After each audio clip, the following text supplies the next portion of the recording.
Saudara, pengusutan kasus Malika, bocah usia 6 tahun yang diculik oleh seorang pemulung di kawasan Sawah Besar, Jakarta Pusat, belum juga tuntas. Polisi masih mendalami apa motif pelaku merampas Malika dari pelukan orang tuanya. Kini, lagi anak menjadi korban penculikan. Di kota Cilegon, Banten, seorang bocah perempuan berusia 4 tahun tak mampu lolos dari bidikan terduga penculik yang juga masih kerabat ibu korban.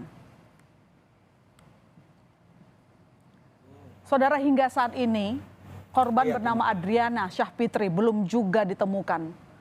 Rekaman CCTV ini menjadi petunjuk yang sangat berharga karena memperlihatkan keberadaan korban terakhir kalinya. Lokasinya ada di pusat perbelanjaan di kota Cilegon. Dan di sini korban tampak bersama seorang pria dewasa yang diduga pelaku serta kakak laki-lakinya sebelum dilaporkan hilang. Pukulan keras dirasakan orang tua Adriana awal tahun lalu. 5 hari berselang, putri cantik mereka belum juga diketahui keberadaannya. Tanpa sepengetahuan orang tuanya, pelaku mengajak korban bersama kakak laki-lakinya ke mal untuk membeli makanan. Pelaku sempat meminta kakak korban untuk kembali ke rumah dan menjemput ibunya, dan mengajak ibunya menyusul ke mal guna bertemu korban. Namun hingga malam hari, Adriana sudah tidak ada lagi di mal. Tidak ada yang menyangka Adriana akan hilang karena terduga penculik adalah kerabat sendiri, yakni adik tiri ibu korban. Sama yang kedua ini lagi makan posisinya ya. Posisinya lagi makan, si penculik itu ada di sini lagi sedang tidur. Ya kan?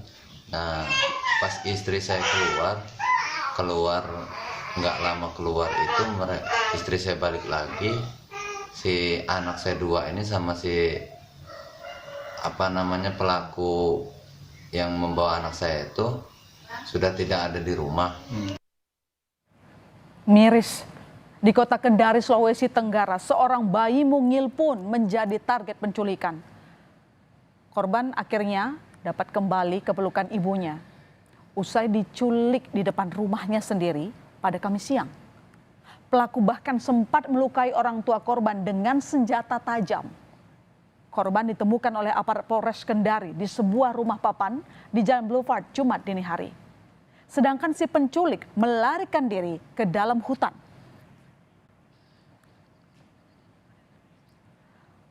Maraknya kasus penculikan anak awal tahun ini layaknya alarm nyaring bagi masyarakat, khususnya orang tua.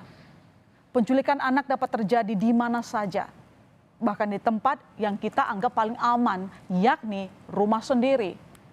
Orang tua pun perlu waspada karena penculikan anak dan bentuk kekerasan lainnya rentan dilakukan oleh orang terdekat.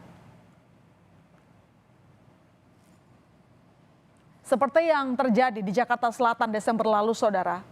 Rekaman CCTV di lift apartemen Kalibata ini merekam saat seorang pelaku pembunuhan balita membawa korban. Saat itu terlihat korban masih dalam kondisi sehat dan masih bisa berjalan sendiri. Diduga ini adalah saat korban dan pelaku selesai bermain dari taman dan akan naik menuju unit apartemennya.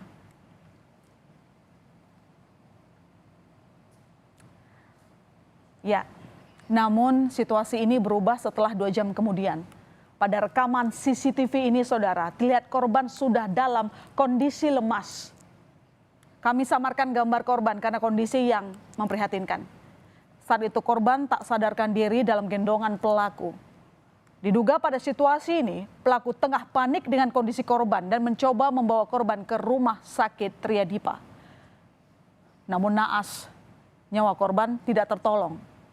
Pelaku diketahui adalah teman dekat ibu korban.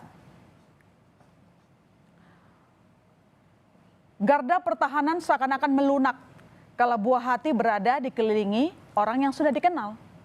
Inilah yang mungkin dirasakan ayah Malika, saudara, saat kehilangan Malika pada Desember lalu. Ayah Malika, Pak Tunggal, mengaku kecolongan saat pelaku membeli ikan hias dagangannya. Ketakutan terus menyelimuti Pak Tunggal saat Malika hilang diculik.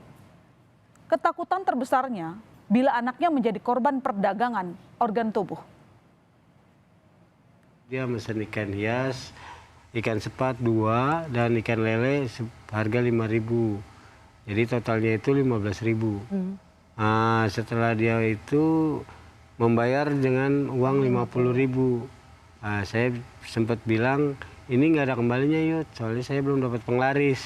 Saya bilang seperti itu. Nah, dia bicara, ya udah Pak, pegang aja, kayak nggak percaya aja sama anak sendiri. Nah, setelah saya telusuri melalui teman-teman saya profesi, saya tanya-tanya, ternyata namanya bukan Yudi, dia itu bernama Herman. Gitu. Nah, itu saya udah naik dari emosi puncak gitu. Kalau ketemu mati, kata saya. Gimana Bapak tadi kata kalau ketemu? Kalau ketemu sama saya mati. Ya udah. Anak ini akan dijual atau akan diperdagangkan organ tubuhnya seperti itu. Itu membuat hati saya itu hancur. Ketakutan ayah Malika sangat beralasan.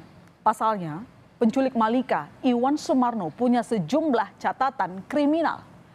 Pada tahun 2014, Iwan terjerat kasus pencabulan anak di bawah umur. Ia divonis 7 tahun penjara, sehingga pada 2021 Iwan dibebaskan. Namun tak kapok, pada Juli 2022 Iwan kembali tersandung masalah kriminal. Iwan ditangkap warga Pademangan karena kasus penggelapan motor. Namun saat itu Iwan tidak diselesaikan secara hukum. Dan Desember lalu lagi-lagi Iwan kembali berurusan dengan hukum.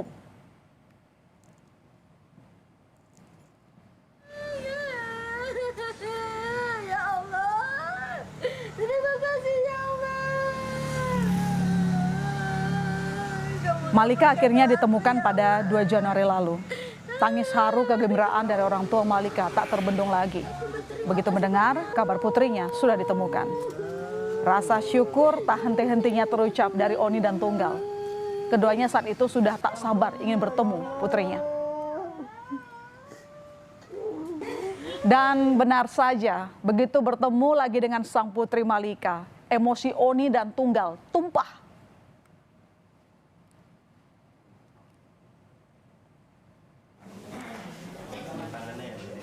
Keduanya langsung memeluk erat putrinya sebagai bentuk melepas rindu setelah hampir sebulan tak bisa bertemu. Sekali lagi saya atas Ibu Malika mengucapkan terima kasih atas kerja kerasnya menemukan anak saya. Saya nggak bisa berkata apa-apa, yang hanya bisa saya ucapkan terima kasih beribu-ribu terima kasih. Dari hasil visum Malika tak ada tanda kekerasan seksual. Namun Malika mengalami kekerasan fisik seperti sentilan terhadap bibir serta tendangan di pinggang Malika.